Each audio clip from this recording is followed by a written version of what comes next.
Hello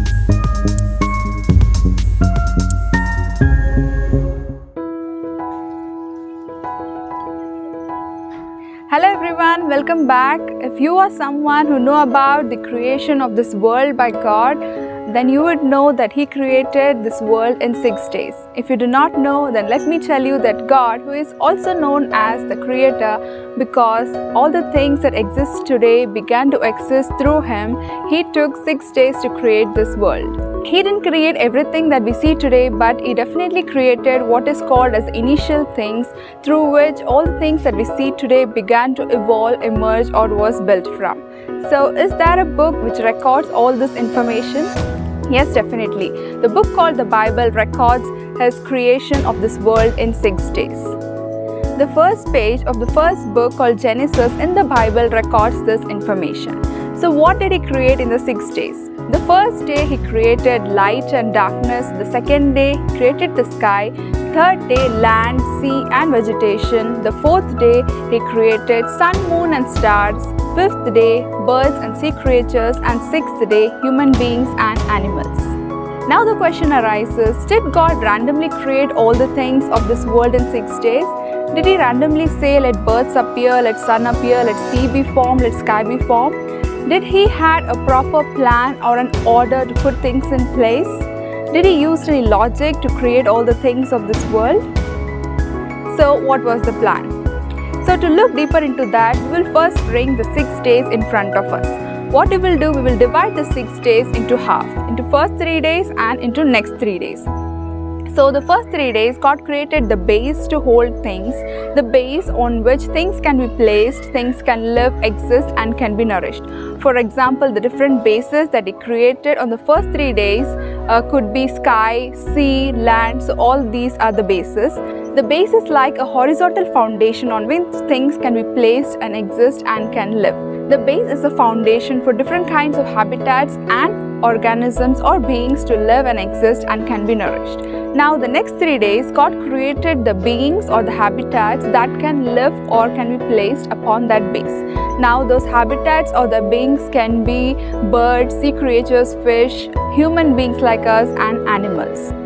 Now let's look deeper at the base that God created on the first 3 days. Now how are these bases placed? Now these bases are placed in an order from top to bottom. If we look at the first one, the first base at the topmost layer is light and darkness, then comes the sky and below that comes the land and sea.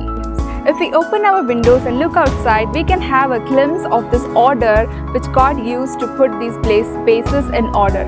Like for example, if you look outside, first comes the light and or the darkness, and then we can look at the sky, and then is the bottom base where land and sea is being placed. Now, even if you look at the things that God created on the 4th, 5th and 6th day, they are also placed in a layer or in an order from top to bottom. So the topmost layer consists of sun, moon and stars, then come the birds, and below that human beings, us, and animals and sea creatures. Now this kind of an order for the bases and for the beings or habitats that God created reminds us of the science project that we would do in our school days. It's just like all the things that we would make separately, and then we would put all the things in order or in proper place for all such things to look together beautiful, convenient, comfortable when they are put together. Now the first thing we performed when we started to look deeper into this creation of the 6 days was we divided the 6 days into 2 halves, and then we looked deeper into that. But the creation story is one single story of 6 days.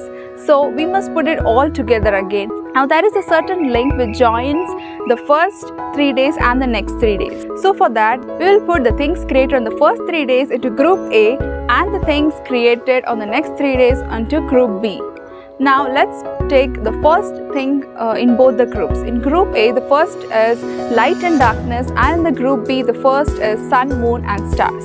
So sun, moon and stars resemble light and darkness. So there is a certain link between the first thing created on the first group and the first thing created on the second group.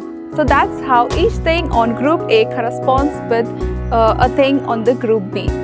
Now the second entity on group A is sky, and the second entity on group B is birds. So birds fly on the sky. Sky is the space for birds. So again, here as God created the second base, He also created the second entity or the being which would live on that base. And the third base here is land, sea and vegetation. Likewise, even in group B, the third part is sea creatures, humans and animals. Again, the third base created here in group A is for the third type of entity created here in group B. So the entities made on the first 3 days goes along with or matches or corresponds with the entities made on the group B. So for each base in group A, that is a corresponding entity or beings or habitats in group B. So let's look behind into what we saw today. We saw that the 6 days of creation can be divided into 2 types. The first 3 days God created the base, the next 3 days He created the beings to be placed on that base. The base or the entities have been placed in a proper order from top to bottom, and then each corresponding base relates with each entity in the entities that have been created in the 4th, 5th or 6th day. So whenever you want to recollect the order of creation or when you want to remember what God created each single day, then this order would definitely help us. We can recollect things very quickly using this order. So this tells us that our God is a God of order who plans things well beforehand and who is very much creative. So He has created the universe using very much wisdom and He has done a lot of detailing behind it. So are these things only behind the scenes that happen during the creation scene?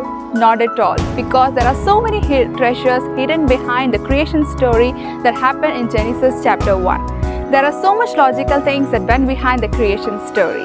We will look into more such behind the scenes in the upcoming days.